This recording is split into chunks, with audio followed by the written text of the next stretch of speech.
आज हम सीखने वाले हैं व्हाट इज़ एम्बिग्यूटी। एम्बिग्यूटी क्या होता है और उसकी डिफरेंट टाइप्स क्या होते हैं, इसके बारे में आज हम पढ़ने वाले हैं। तो एम्बिग्यूटी बेसिकली एम्बिग्यूटी का मतलब होता है टू डिफरेंट मीनिंग्स। ठीक है, तो एक ही कोई ऐसी चीज़ जिसमें दो डिफरेंट मीनिंग हो या फिर कन्फ्यूजन। कन्फ्यूजन क्यों? जब एक ही वर्ड की, एक ही सेंटेंस की दो मीनिंग होगी तो हमें कन्फ्यूजन होगी। ठीक है, तो जब भी दो या उससे ज़्यादा मीनिंग आ जाए तो आप समझ जाइएगा कि ये एम्बिग्यूटी है। ठीक है, अब एम्बिग्यूटी की डेफिनेशन जो है वो है व्हाट इज़ एम्बिग्यूटी। तो ambiguity is a statement which could have different meaning and those meanings can create confusion for readers या और listeners। ठीक हो गया। तो एम्बिग्यूटी बेसिकली क्या होता है? एम्बिग्यूटी एक स्टेटमेंट होती है, एक ऐसी कंफ्यूजन होती है मीनिंग की सेंटेंस या फिर फ्रेज़ या फिर वर्ड के दरमियान, जिससे रीडर या लिसनर को एक कंफ्यूजन पैदा होती है, तो उसे हम एम्बिग्यूटी कहते हैं। जैसे एक एग्जाम्पल है लाइफ डिपेंड्स ऑन लिवर। ठीक है, तो लाइफ डिपेंड्स ऑन लिवर, अब इसकी दो मीनिंग है। जैसे here liver can be a body part. ठीक है, लिवर एक बॉडी पार्ट भी हो सकता है, और it can be a living person. Liver जो होता है वो एक बॉडी पार्ट भी हो सकता है, और हम इस लफ्ज़ को, लिवर को, हम यहाँ पर बॉडी पार्ट के हिसाब से भी देख सकते हैं, फिर मीनिंग अलग हो जाएगी। ठीक है, और फिर हम इसको लिविंग पर्सन के हिसाब से भी देख सकते हैं, फिर मीनिंग अलग हो जाएगी। सही है, तो इसकी दो मीनिंग्स हो गई। हमें कन्फ्यूजन है कि अब ये जो है वो कौन से लिवर की बात कर रहा है, a person who is living उसके बारे में बात कर रहा है, या फिर जो हमारे अंदर होती है बॉडी पार्ट उसके बारे में बात कर रहा है। तो इसकी जो टाइप्स हैं उस पे आ जाते हैं। टाइप क्या कौन सी है? पहली टाइप है lexical ambiguity. A word has different meanings and creates confusion in sentences. ठीक हो गया। लेक्सिकल का मतलब होता है अ वर्ड। सही है, लेक्सिकल मतलब होता है अ वर्ड, और इसकी जो डेफिनेशन है वो ये हमें बताती है कि कोई ऐसा वर्ड एक सेंटेंस में या फिर एक फ्रेज़ में जो हमें कन्फ्यूजन पैदा करवाए मीनिंग समझने के लिए, तो इसलिए हम उसको कहते हैं लेक्सिकल एम्बिग्यूटी। जैसे I walked to the bank.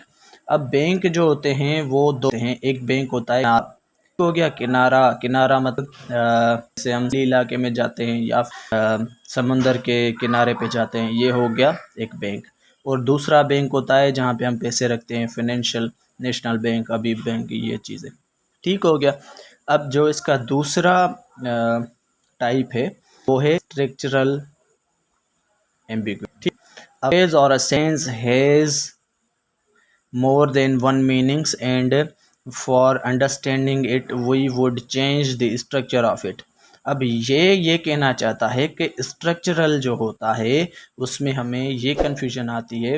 अच्छा, लेक्सिकल में हमें वर्ड की कन्फ्यूजन आएगी, सही है। स्ट्रक्चरल में हमें सेंटेंस या फिर फ्रेज में कन्फ्यूजन आएगी। ठीक है, एक वर्ड की नहीं, फिर यहाँ पे सेंटेंस को ही बदलना पड़ेगा इसकी मीनिंग निकालने के लिए। मतलब कि एक ऐसा सेंटेंस या फ्रेज़ होगा जिसके पूरे के पूरे जो सेंटेंस है उसकी मीनिंग हमें कंफ्यूज करेगी, तो हम उसको कहेंगे कि ये स्ट्रक्चरल है। फिर हम उसको समझने के लिए वो जो उसका स्ट्रक्चर होगा वो फुल चेंज करेंगे उस सेंटेंस का या फिर उस फ्रेज़ का, तब जाके हमें बात समझ आएगी कि what the person is trying to tell us. ठीक है, तो इसका एग्जाम्पल है chicken is ready to eat. बहुत सारे एग्जाम्पल हैं इसके, लेकिन मैं यहाँ पे दे रहा हूँ chicken is ready to eat.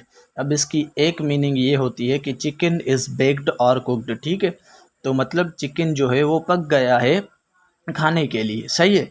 अब दूसरी इसकी ये होती है कि chicken is hungry and is ready to eat, मतलब chicken is ready to eat. अब इसमें हमें दो मीनिंग्स आती हैं कि या तो चिकन जो है वो कढ़ाई में पक गया है, हमें जाके खाना है। ठीक है, या फिर जो चिकन है उसको भूख लगी हुई है और वो खाने के लिए तैयार है, and the chicken is ready to eat. Okay, तो अब आ जाते हैं हम दूसरे पर। इसकी अब जो दूसरी मतलब कि तीसरी है वो है रिफरेंशियल। रिफरेंशियल रिफरेंशियल में क्या होता है? रिफरेंशियल में the pronoun in sentence create confusion, it will be known as referential ambiguity.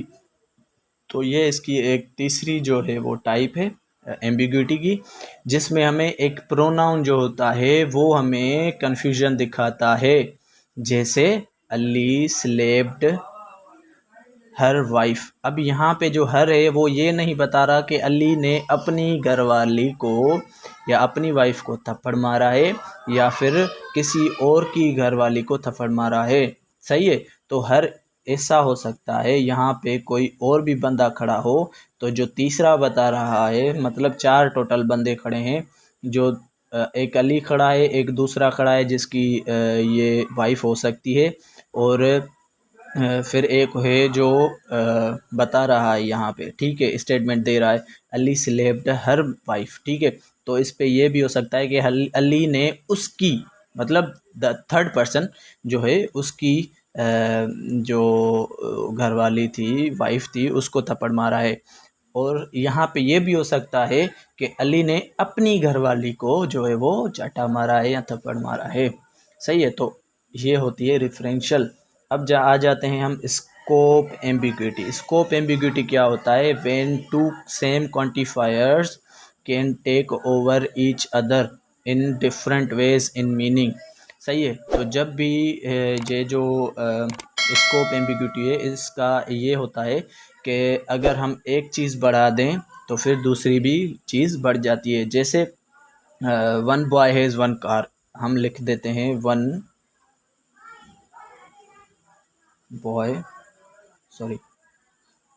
Has one car. सही है। यहाँ पे जो ये सेंटेंस है इसमें कोई भी कन्फ्यूजन नहीं है कि भाई हाँ अली को एक कार है या फिर one boy has one car. ठीक है। लेकिन अगर हम इसको लिखते हैं 2 बॉयज़ ईट 10 मील्स, मतलब 2 बंदों ने, 2 लड़कों ने 10 रोटियां खाई। सही है। तो अब इसमें 2 मीनिंग्स निकलती हैं। या तो फिर जो 2 लड़के थे उन्होंने आधा आधा 50-50 करके जो है वो 5/5 करके खाई, या 50-50 करके कॉम्बाइनली खाई मील्स। सही है। ये एक मीनिंग निकलती है। और दूसरी इसकी मीनिंग निकलती है कि ईच बॉय ईट्स 10 मील्स, मतलब कि हर एक लड़के ने 10 रोटियां खाई। सही है। तो ये होती है इसकी स्कोप एम्बिग्विटी की डेफिनेशन और एग्जांपल।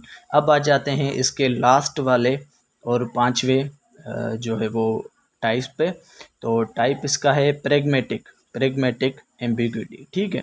तो प्रेगमेटिक एम्बिग्विटी क्या होता है? When statement is not specific and context does not provide clear information. मतलब बेसिकली इसमें ये कहना चाह रहा है कि हम किसी से वादा करते हैं या फिर किसी से बात करते हैं, किसी से कोई चीज़ कहते हैं, उसकी कोई भी स्पेसिफिक पर्टिकुलर एक वो मतलब स्पेसिफिक चीज़ ना हो, मतलब क्लियरिफिकेशन ना हो, हम उसको क्लियर नहीं कर रहे तो उसको हम प्रेगमेटिक कहते हैं। जैसे I will meet you tomorrow. सही है। हमने किसी को कह दिया I will meet you tomorrow, लेकिन मैं नहीं मिल सकता या मिल सकता हूँ वो तो कल पता चलेगा। तो इसमें भी हमें कन्फ्यूजन है कि पता नहीं वो कल मिलेगा कि नहीं मिलेगा। तो इस हिसाब से इसको भी हम कहते हैं प्रेगमेटिक एम्बिग्विटी, जहाँ पे हमें कन्फ्यूजन हो स्टेटमेंट में कि हाँ दिस पर्सन विल मीट और this person will not meet tomorrow. सही है। This person will do this thing और this person will do not this thing. ठीक है, do not do this thing. तो ये होता है एम्बिग्विटी। Thank you.